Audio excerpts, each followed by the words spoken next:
दोस्तों, महाभारत के युद्ध में कई योद्धाओं ने भाग लिया। इनमें से भीष्म, द्रोण, कृपाचार्य, अर्जुन इत्यादि थे।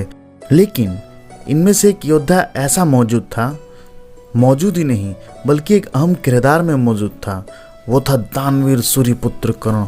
महारथी कर्ण अपने वचन और अपने दानी स्वभाव के कारण आज भी लोगों को दिल में राज करते हैं। महाभारत युद्ध के पश्चात एक बार गांधारी ने श्री कृष्ण से एक प्रश्न किया था, जिसके उत्तर देने के क्रम में श्री कृष्ण ने कर्ण के संबंध में एक राज का खुलासा किया था, जिसके बाद गांधारी को बहुत ज़्यादा पश्चाताप हुआ था और वह फुट फुट कर रोने भी लगी थी। दोस्तों, आखिर श्री कृष्ण कर्ण को लेकर ऐसी कौन सी बात कही थी जिसको सुनकर गांधारी रो पड़ी थी? इस वीडियो में आज इसके बारे में जानेंगे। यह बात उस समय की है जब महाभारत युद्ध समाप्त हो चुका था।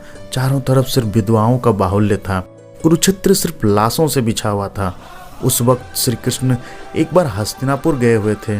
उनकी मुलाकात जब गांधारी से हुई तो गांधारी रोती बिलखती हुई श्री कृष्ण भगवान को कहती है कि इस पूरे महाभारत युद्ध का कारण तुम हो। तुम्हारे वजह से ही आज मेरे सारे पुत्र मारे गए हैं।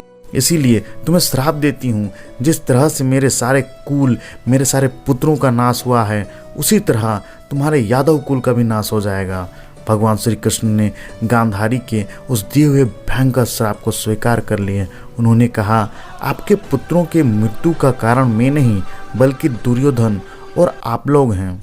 दुर्योधन हमेशा ही पांडवों के साथ अधर्म करता रहा और आप लोग उसको रोकने के बजाय मौन होकर देखते रहे। दुर्योधन ने भरी सभा में द्रौपदी का अपमान किया, किंतु उस वक्त भी आप लोग चुप रहे। अगर फिर भी आपको लगता है कि आपके पुत्रों के वध का कारण मैं ही हूँ, तो आपका दिया हुआ श्राप को मैं आशीर्वाद समझकर स्वीकार करता हूँ। भगवान श्री कृष्ण की यह बात सुनकर गांधारी को अपनी गलती का एहसास होता है। फिर वो एक अंतिम प्रश्न पूछती है, हे कृष्ण, तुम तो ईश्वर हो ना, तुम तो किसी के साथ कोई अन्याय नहीं करते, फिर तुमने मेरे साथ ही ऐसा अन्याय क्यों किया? इस युद्ध में मेरे सारे पुत्र मारे गए, तो फिर क्यों कुंती के सभी पुत्र अभी भी जीवित हैं? तब भगवान श्री कृष्ण कहते हैं, हे माता, पुत्र खोने का दुख जितना आपको है ना, उससे कई ज़्यादा दुख बुआ कुंती भुगत रही हैं। इस युद्ध में सिर्फ आपने ही अपना पुत्र नहीं खोया बल्कि कुंती ने भी अपना पुत्र खोया है। श्री कृष्ण की यह बात सुनकर गांधारी आश्चर्य में पड़ जाती है और श्री कृष्ण से पूछती है, कृष्ण, कुंती ने कहाँ अपना पुत्र खोया है? उनके 5 पुत्र अभी भी जीवित हैं। तब श्री कृष्ण उस रहस्य को बताते हैं और कहते हैं कि कुंती के केवल 5 पुत्र ही नहीं थे बल्कि 6 पुत्र थे, और वो 6वां कोई और नहीं बल्कि स्वयं महारथी कर्ण था, जो यह जानते थे कि वो माता कुंती के ज्येष्ठ भ्राता हैं। लेकिन फिर भी उसने अपनी मित्रता निभाने के लिए आपके पुत्र दुर्योधन के तरफ से युद्ध में भाग लिया था।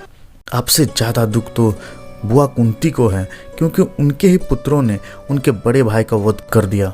दोस्तों, हमें तो पता ही है कि महाभारत के युद्ध में कर्ण का वध अर्जुन ने किया था। इन सारी बातों को सुनकर गांधारी को बहुत दुख हुआ और वह रोने भी लगी थी। दोस्तों, अगर आपको यह कथा पसंद आई हो तो प्लीज़ एक लाइक कर दें, और इस चैनल पर नए हैं तो प्लीज़ सब्सक्राइब करके बेल आइकन को ऑन कर लें। धन्यवाद।